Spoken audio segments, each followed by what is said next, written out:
nigga doing? Is he directing it? Like, is he driving the boat? Nah, bruh. Hull measured Man, let me just see over this shit again, 4 bro. feet in diameter. Show me that So pic. not only was it Man, what the hell?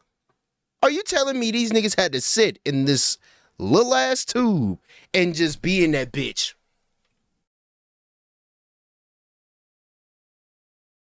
Yeah, Johnny, I miss my wife. Like, what the fuck?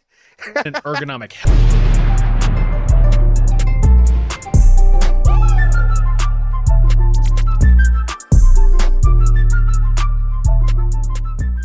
And welcome back to another video, man. BryceDaBadger back with another one for you. And today, tonight, wherever you at, I got inventions that killed the inventors of the inventions. What? Now, the first one that comes to mind is the Blazing Bull. That dude was killed by that dictator dude, you know what I'm saying? Because he kept talking shit about, I done built this is amazing, I done did it, just for you, king. You know what I'm saying? Kill that nigga. That's what he did. That's what that nigga said. So we about to go ahead and see who else have made grave mistakes with their own creativity and their own innovations. Let's get to it. It's by chat inventions history. that killed their inventors. Link in the description. Cut this down a little bit. You ever get crammed and jammed in seemingly endless traffic and you just wanna... Whoop, not that. Roll it again. You ever get crammed and jammed in seemingly endless traffic and you just wanna...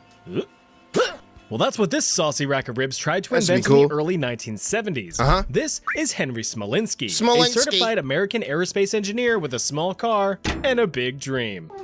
I ain't gonna lie. If that was his car, Smolinski, you made a bad purchase, my brother. You made a bad purchase. You gon' fly. Oh, you gon' fly. Fly straight up to God. Partnered in business with his business partner and fellow engineer. That was a Pinto. That was a Ford Pinto. If you don't know, now you know. Look it up. Harold Blake, the two sought to develop a compact and affordable flying car to cut down on highway congestion. This completely disregards the fact that 33.33% of drivers can't drive for shit, but I guess they thought expanding the margin of error from a simple road to the entire fucking sky was a solid business plan, but I digress. The two fine fellas founded their own company, Advanced Vehicle Engineers. Together, they began to lay the groundwork, spending countless hours conceptualizing their design. Okay, but how are we gonna make the plane Why they ain't consult nobody on some names? That name was ass. Advanced Vehicle Engineers. Or what was it? Advanced Vehicle Engineers. No, bro. That's horrid. That's ass. Conceptualizing their design. That's okay, ass. but how are we gonna make the plane fly? But after a while, there was an epiphany. I got it. The two engineers would take a small car and a small plane and just kind of fuse them together. Yeah, that was the plan. Their invention, dubbed the Mizar, was a makeshift, sloppy, back alley love child of an affordable, lightweight, and rather... Now tell me, chat, how much it's gonna take you to get in this car? Tell me, now. I don't have Jeopardy music. How much money I gotta give you to get inside of this vehicle and try to take off? Try to go fly somewhere and land that bitch. How much bread you want, bro? You ain't gonna get a lot out of me, but shit, I'll pay you something. I pay you a nice little 20 ball, you know what I'm saying? Nice little 50, nice little 100 even, you know what I'm saying? That's what you're gonna be hearing the whole time you driving this car in the air. Just gonna be worried, man, when is this bitch about to drop out the sky? Volatile Ford Pinto combined with the wings and engine of a Cessna. Why is this shit so loud again? Yo, I don't know why Stream Deck be doing this. Yo, Elgato, fix, update. I don't know what y'all got to do. I don't know why the fuck y'all put a lever on the damn stream. Fix this shit. This shit, every time I do something on my screen, the shit resets to 100 max volume. Why are we doing that? A Skymaster. Just slap them bad boys together with a few screws and a couple of prayers and you've conceptually got yourself a flying car. The basic rundown of the Mizar was for owners to drive to their nearby airport, lock the detachable wings to their cars, piss off the local air traffic controllers, fly to another airport near their desired destination, detach the wings for storage, and drive off to where they needed to be. That's stupid as shit. Theoretically skipping over large portions of traffic. Once the workday was done, just reverse the process and you're home safe and sound just in time to dropkick your wife for spilling your spaghetti TV dinner all over the conversation pit. Why he said it like that? Spaghetti. Such a life-changing experience could be yours for the low, low price of $29. To do what, nigga? I'll just take a flight. Grand. And that's in 1970s dollars. That translates to about $210,000 I'll just buy a plane. What in today's money. For comparison, the average cost of a new car in the early 1970s was about $4,000, so it wasn't exactly as affordable as they planned, but oh well, flying car. The design was finalized and a prototype was ready for testing. Professional pilot Charles Janice was hired to take the wheel. Now, he managed to get the craft airborne, but only for a few minutes. Damn, Shortly look at after that takeoff, traffic. a portion of the mountain Hold on. Y'all see that traffic, airborne, bro? but only for Suckers. That's what he said. As soon as he looked at the window. Suckers. a few minutes. Shortly after takeoff, a portion of the mounting of the wings suddenly snapped, completely crippling Charles's turning ability. If he were to try to turn the plane, his wings would buckle under aeronautical stresses and send him careening back to Earth in a very foreshadowy type death. Instead, Charles skillfully and poetically landed the Pinto in a nearby bean field just a few miles from the runway. With a police escort, he managed to drive the car-plane hybrid back to the airport. However, such a high-profile landing of a prototype aircraft caught the attention of the National Transportation Safety Board. They investigated the root cause of the emergency landing and found the Mizar's design to just be plain terrible. Duh. The car was shoddily welded to the aircraft frame, which was already severely overburdened by the car's 2,000-pound weight. Any other components connecting the car to the wings were cheap, structurally questionable, and the engineering equivalent of duct tape. Put it right here. It got the job done, sure, but just barely. And if you're risking your life to fly or just be in a plane, you don't want it to be just barely functional. Just fly. Right, Boeing? Just get in Nah, they know. Despite several warnings from the NTSB, Smolinski and Blake... You know, Boeing once made a plane where the emergency door, like the emergency door wasn't even bolted down. Mid-flight, that bitch just flew off. Luckily, nobody was sitting in the seat right next to it, but the shit just flew off. A door to an airplane flew off. Can you imagine being a nigga in that seat right there? The seat didn't even leave out the airplane, but it was hanging out. It was for sure hanging out. You would have been able to see all the angels doing you know what I'm saying, their errands, running their work. Bro. It just kind of shrugged the whole fiasco off. Since they were able to capture real footage of their revolutionary product physically flying through the sky, the footage? Publicity surrounding the Mizar soon took off. That shit ass. Multiple pre-orders poured in from consumers looking to have that unforgettable experience of clenching their buttholes to each and every metal creak as they haphazardly glide through the skies in an amalgamation of steel. And the real question is, what does air traffic control do?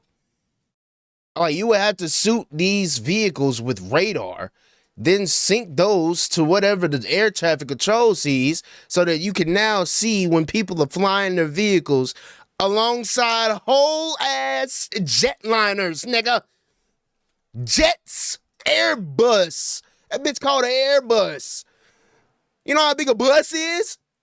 That's the bus in the air, nigga. Fortnite. In fact, though, since this was late 1973, you theoretically could pop on Freebird to maximize the experience. Now, the promotional footage was alright, but the two engineers needed themselves a fully sustained successful flight to really seal the deal. Completely ignoring all NTSB recommendations to make their aircraft safer and even neglecting to address the issues from the previous failed attempt, the only change that they made was slamming on a bigger, heavier engine to help sustain flight. What? They even phoned up their pilot pal Charles to lead the second charge. He said no. So, on September 11th, 1973, the two towering engineers buckled themselves up for the ride. What? But when problems aren't addressed, history is a funny way of repeating itself. Just a few minutes into their flight, the compromised wings began to fail under the weight of the new engine, and with one small turn, everything began to fall apart. Literally. The wings effectively disintegrated and tore themselves away from the car, leaving Henry and Harold to nosedive back to Earth. Now, how much money, I'm gonna ask you again, how much money would it have taken you to hop in this car and fly that hoe? With a single fatal slam, the two engineers met their demise, taking with them the future of their company, as well as the Mizar. Traffic doesn't seem so bad now, does it? Combat submarine. We go from acrophobia to thalassophobia. Way before we had Xbox controllers attempting to navigate us through ocean depths, we had something much more rudimentary. Say hello to the HL Hunley, a hand-cranked, human-powered... I I've heard about this. Submarine with a big old bomb attached to it. It's like a relaxing paddle boat on a picturesque pond, but compact, cramped, claustrophobic, and with a big old bomb attached to it. This diving death dungeon was the invention of one Horace Lawson Hunley. Man, look at that. Sorry if I be yawning a lot, chat. Been doing a lot of work in at this new job, bro. I'm tired. I'm tired. But the show must go on. L. Hunley. Now, before you think that that's some kind of narcissistic power move, let me explain. Back in the days of the Civil War in the less than United States, the Confederacy was aching in the sack for any kind of technological advantage over the Union. You see, in the early days of the war, the Union had sent out several warships to blockade Confederate ports, most notably in Charleston, South Carolina. With all of these ships just sitting there, menacingly, the Confederacy was powerless to send or receive any supplies lest they be converted into aquarium decorations on the seabed. To make matters worse, the Confederacy didn't really have much in the ways of a formal navy. Salmonella back there. The Union controlled almost all of the industrial power, and as such, the South didn't have the technology, let alone any firepower capable of taking these Union warships head on. So if they couldn't win face to face, they thought, why not try face to ass? Combatively speaking, of course. Supplying that ingenuity and elbow grease was none other than the aforementioned Confederate Marine engineer Horace Lawson Hunley. Partnered with fellow facial-haired engineers James McClintock and Baxter Watson, the trio developed and tested three submersibles. The first one... Would you name your child Baxter? Fuck, I'm gonna name my child Baxter for it. That's too close to Dax. I don't need my son turning out like Dax. The Pioneer was tested in Nolans.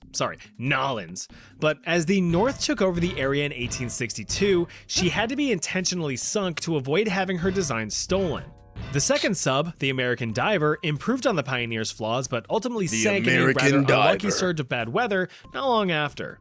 Damn. Now that leaves the third sub. Unnamed, this sub further improved on previous designs. Steam and electrical engines were deemed impractical, thus this sub's propulsion was powered by hand. 16 hands, actually. You know, there's nothing like 8 dudes crouched over cranking their shaft while shoulder to shoulder in a confined space. Oh, well, propane and gasoline, electricity would never work. It would never run a motor. It's impractical. What? Well, does someone want to tell that guy what we do now? And I mean a real confined space. The sub's hull measured just over 4 feet in diameter, so... And then you want me to do this shit in a full suit? With a hat on? Bitch, suck a dick. Not only was What the hell was that guy on? Hold on, bro. What is this nigga doing? Is he directing it? Like, is he driving the boat? Nah, bruh. Hull measured Man, let me just see over this shit again, 4 bro. feet in diameter. Show me that so pic. not only was it... Man, what the hell? Are you telling me these niggas had to sit in this little ass tube and just be in that bitch?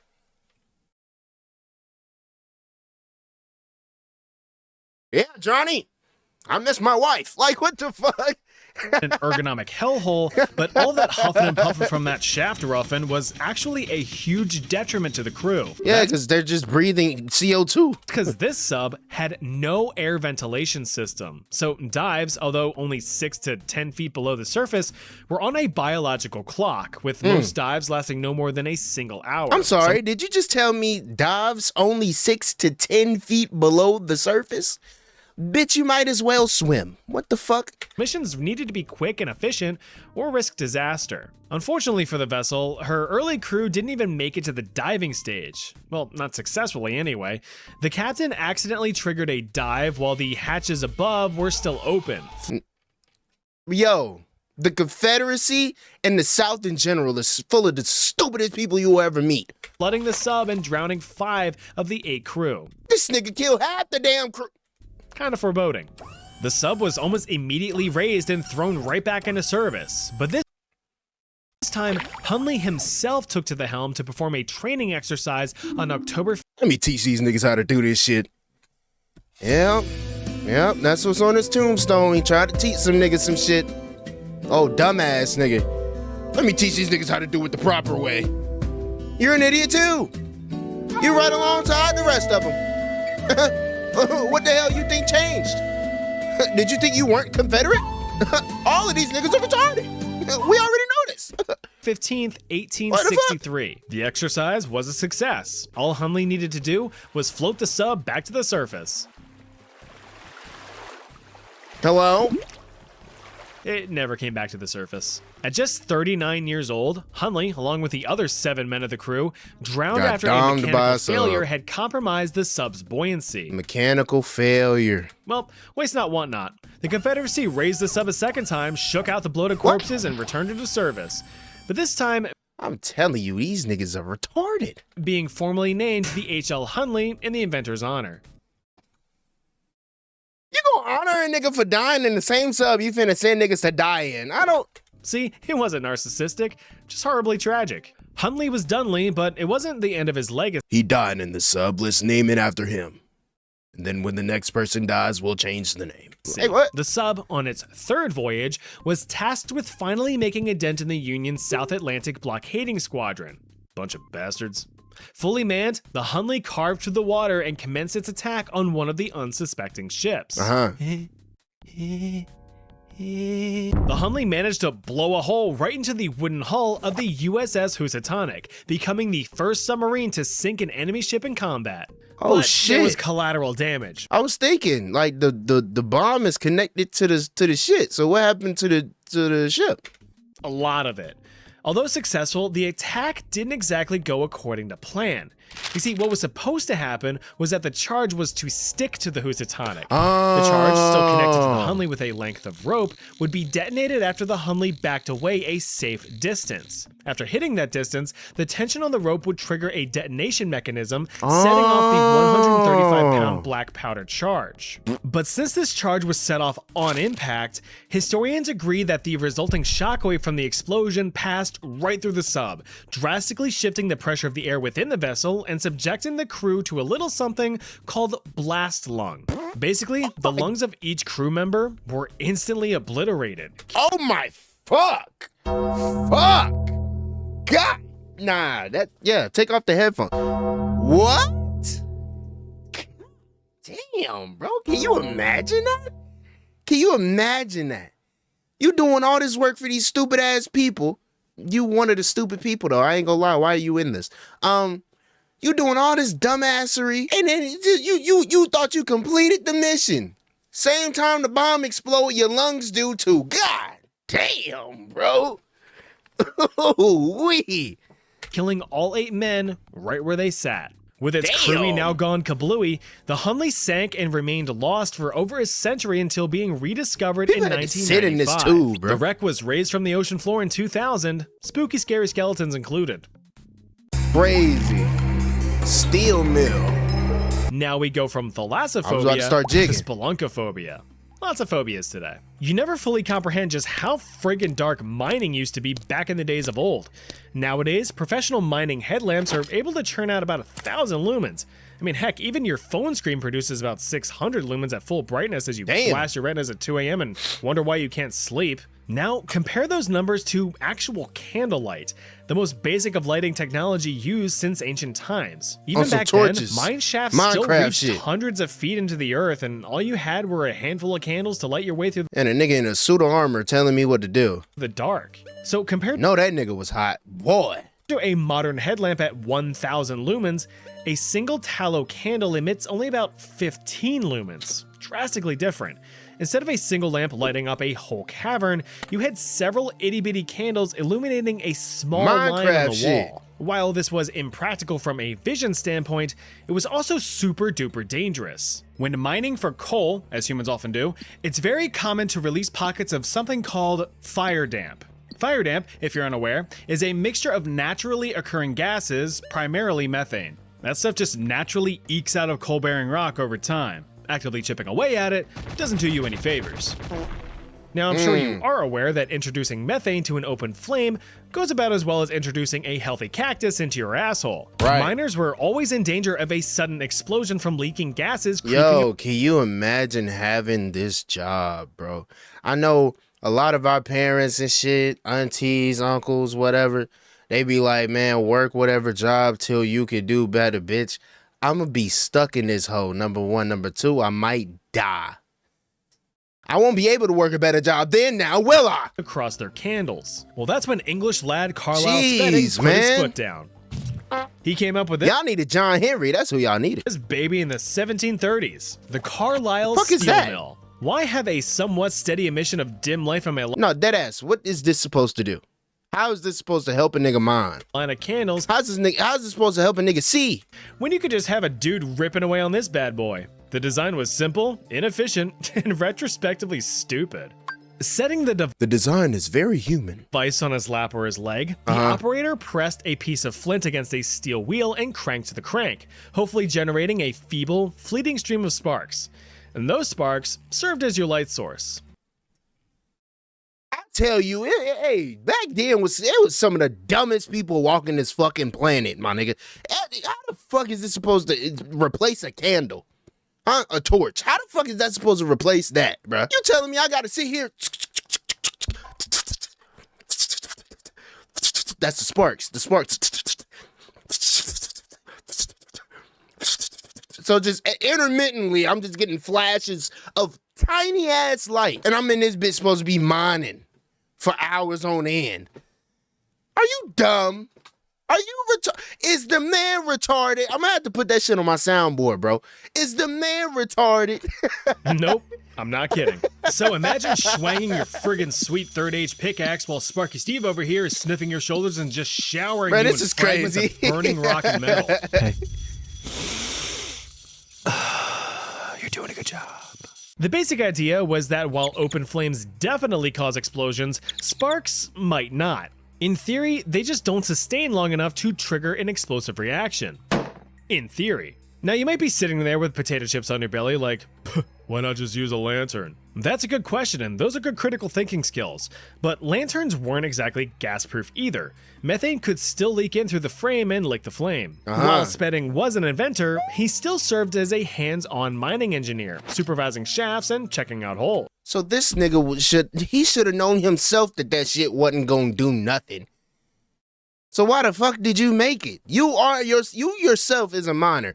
You should have thought, I wonder if I would appreciate this if I was a miner, if I just so happened to come across this thing that's supposed to give me light. Not as much light as the candles that I'm currently using, but a little bit of light at a time. Like, what the fuck? No, I wouldn't want to use that. That shit's ass. It's stupid. It's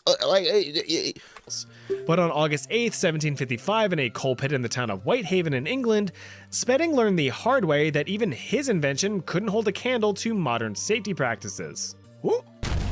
Damn. The poor dude done died in a mining methane explosion, reportedly caused by the sparks of one of his own steel mills.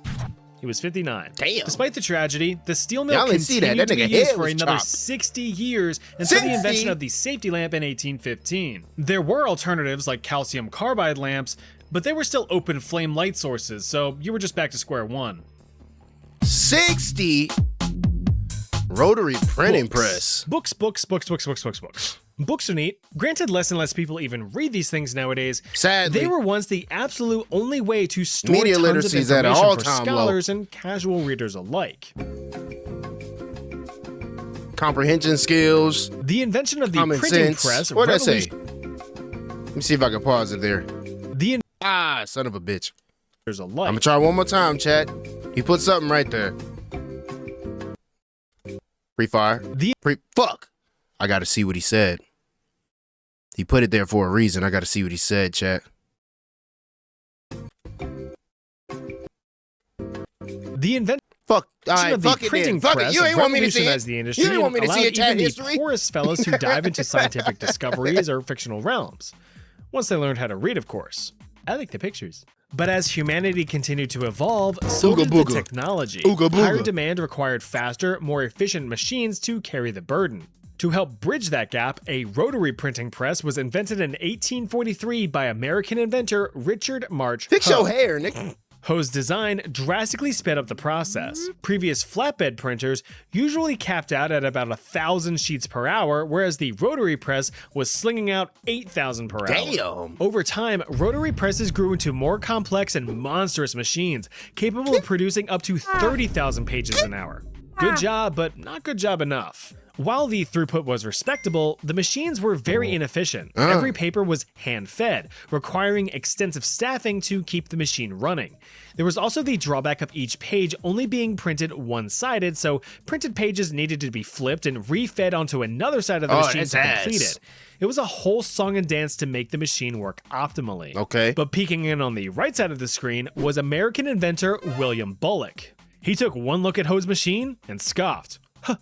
Bullock, already a successful inventor with farming tools such as a seed planter, grain drill, and a hay press, looked to expand his catalog. After a few years of making tweaks to Ho's original design, Bullock unveiled his Webb rotary printing press in 1863. What's Webb Using about one it? continuous sheet of paper, the Webb press could print double-sided and cut pages in a single pass, all while matching Ho's 30,000 page per hour speed at a fraction of the cost. And then, like, Bullock's design the became paper, the new standard in the printing industry, printing himself a pretty penny in his pocket.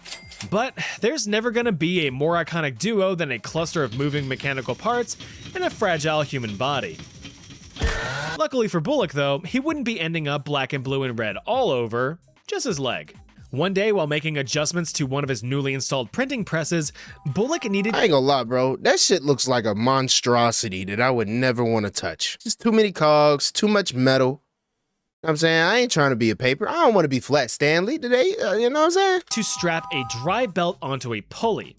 Now, nearby tools were a perfectly suitable option, but Bullock opted for the classic dad move of just kicking that thing right on there, while the machine was still on. Dummy! With one misplaced kick, his foot had slipped, sending his entire right leg into the drive mechanism of the machine, crushing it like a used-up tube of toothpaste. And this, dear viewer, is why lockout-tagout practices are important. Now, Bullock was rescued from the machine, but the extent of his injuries ultimately proved fatal. Twizzler. Over the next I know those ain't Twizzlers. I don't know what they was. several days, gangrene set in, prompting doctors to attempt to amputate the infected leg. Why only tried it already?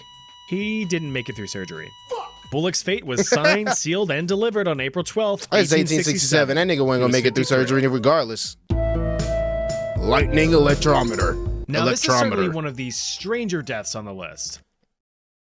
Nigga, did you try to measure? Lightning? Nigga, what the? Why? Why would you do that? Machines can be big and scary, sure, but sometimes Mother Nature is the one that punches us in the face if we don't respect her enough. But someone like Georg Wilhelm Rieckmann already knew that. He was a Russian physicist who pioneered the field of electrical research, mainly naturally occurring electrical phenomena. You know, Russians, y'all always looked like, you know, y'all never experienced a joke. Happiness, you know. Y'all always have looked this way. What way? Serious. Why so serious? I don't get it. Nah, you know, like lightning. Dangerous business, that, but someone has to do it. Might as well be the fellow that's at least passionate about it. To help with his research, York designed an electrical rod system that allowed him to measure the intensity of electrical charges in the atmosphere. Ideally, he wanted to quantify the electrical charge of a lightning bolt during a thunderstorm. Niggas is bored. Like, why are you looking at the light? Man, I wonder how much that is. How much what is? That bright flash in the sky. I wonder how much of it is. How much of what? George, or whatever the fuck his name is. Come on, man. What are you talking about? I want to see how much of that it is. Like, because they didn't have like volts and gigawatts and all that shit back in the day. So that nigga just dead ass looked at lightning and was just like, man, I want to know that. I want to know that whatever it is, I want to know it. You can probably already guess how this is going to end. Of course, harnessing the power of a lightning bolt is much easier said than done. Actually, it should never be done unless you have the proper equipment over here and you fucked off somewhere far away, like over there.